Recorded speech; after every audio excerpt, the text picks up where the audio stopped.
అందరికీ నమస్కారం.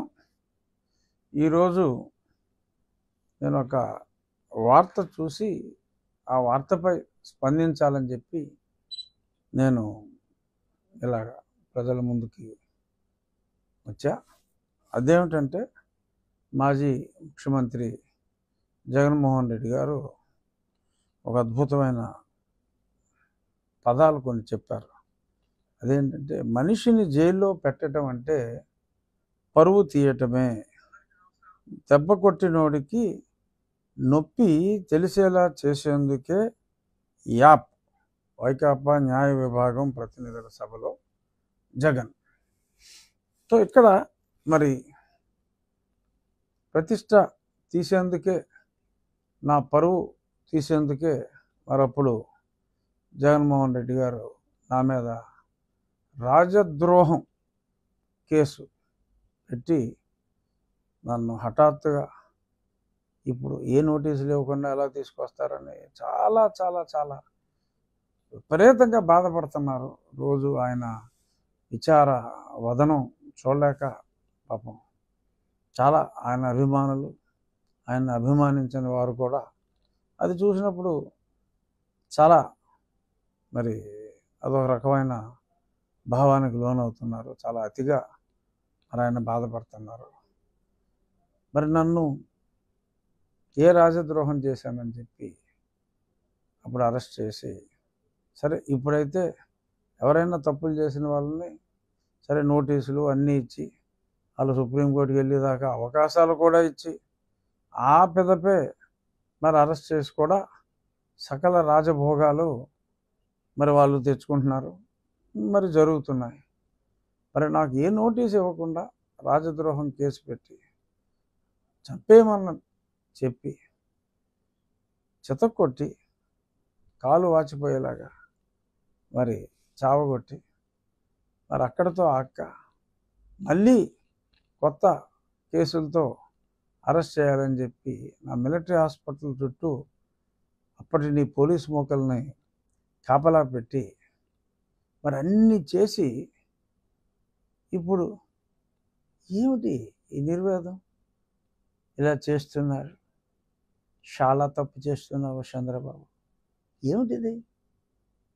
నీవు నేర్పిన విద్యయే నీరజాక్ష. అలాగని ఈ ప్రభుత్వం అలా చేయట్లా, నీ అడుగుజాడల్లో ఏమాత్రం నడవట్లా. దానికి ఇప్పుడు యాప్, ఇలాంటి యాప్లు గీపులు పెట్టకుండా అప్పుడు మీరు చేసిన అన్యాయాలకి నేను పెట్టిన యాపే నా రచ్చబండ. ఆ యాప్ ద్వారా నేను ప్రజల మనోభావాలన్నీ, ఎవరెవరు ఇబ్బంది పడుతున్నారు, ఏమేమి తప్పులు ఈ ప్రభుత్వం చేస్తుంది అనేదాన్నే నేను ఏకరువు పెట్టా. మరి ఏకరువు పెట్టిన తర్వాత మరి నన్నే తీసుకెళ్ళి ప్రతిపక్ష ప్రభుత్వాన్ని ప్రశ్నించినందుకే ఈ కేసులు పెడుతున్నారని చెప్పి అన్నారు. అప్పుడు నేను కూడా అదే చేశా. అప్పుడు ప్రభుత్వాన్ని ప్రశ్నించా, కేవలం ప్రెస్ మీట్ పెట్టి ప్రశ్నించా, ఇది సరి చేసుకోండి, ఇది సరి చేసుకోండి అని.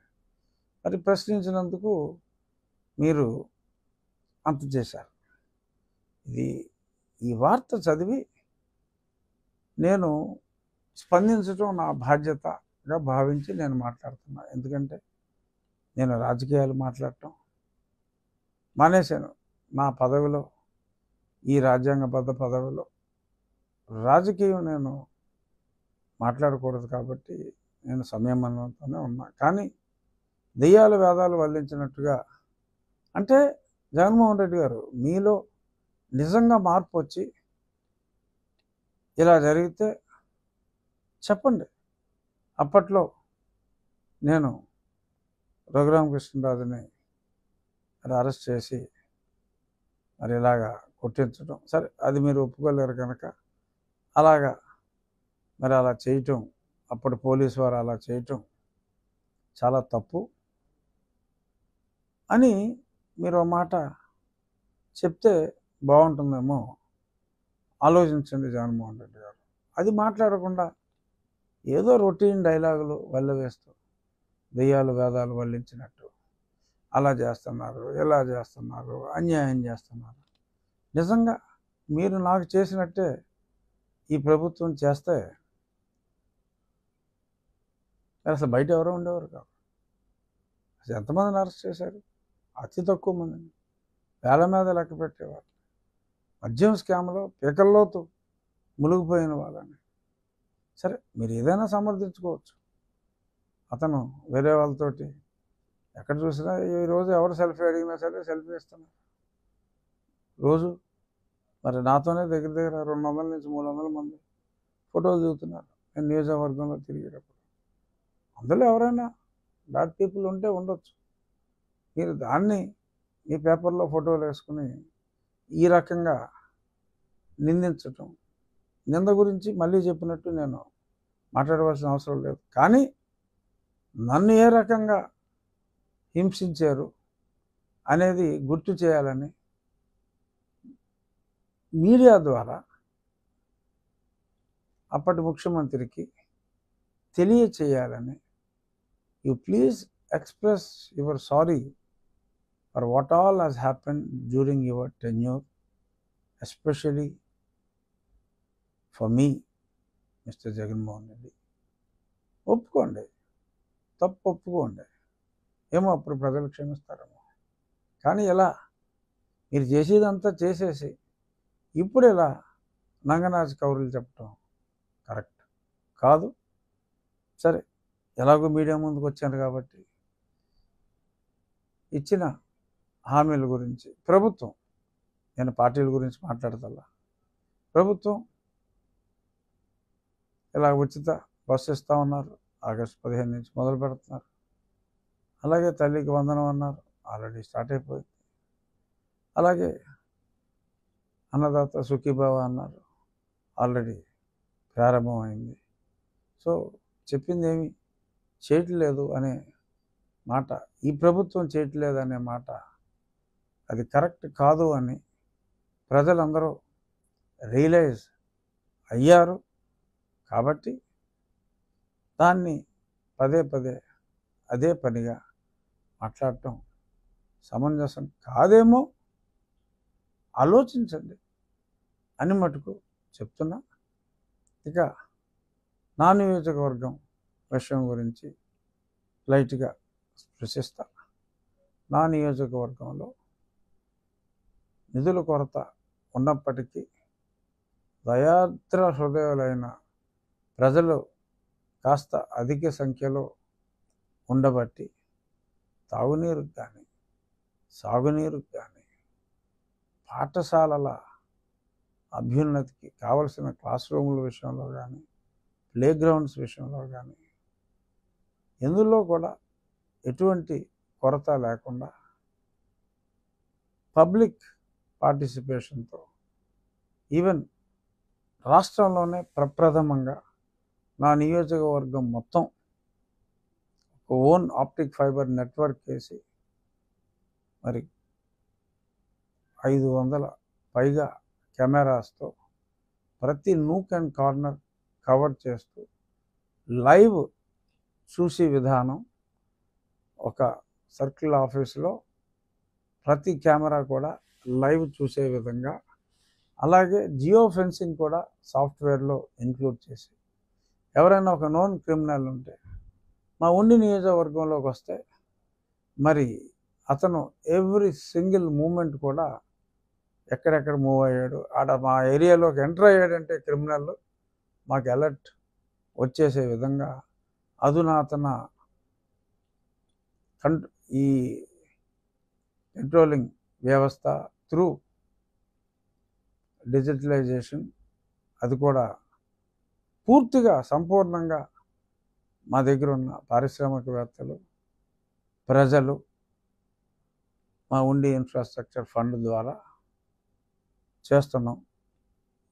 That is going to be the total game changer for crime control in the state of Andhra Pradesh. తప్పకుండా ఇది జరిగిన తర్వాత గౌరవనీయ ముఖ్యమంత్రి గారు రాష్ట్రం అంతా కూడా అతి తక్కువ ఖర్చుతో కేవలం ఒక 700-800 కోట్ల రూపాయలతో Andhra Pradesh very soon it is going to be a crime free state. ఎందుకంటే ఆ భయం ఉంటే వాగ్దానం చేసేవాళ్ళు కానీ ఇంకొకరు కానీ తగ్గుతారు. ఎక్కడ ఏ చిన్న క్రైమ్ జరిగినా చిటికెలో ప్రభుత్వానికి తెలిసే వ్యవస్థ, దానివల్ల ఎక్కువ ఇన్వెస్టిగేషన్ టైం కూడా తగ్గుతుంది, కేసులు సత్వరం పరిష్కారం అవుతాయి.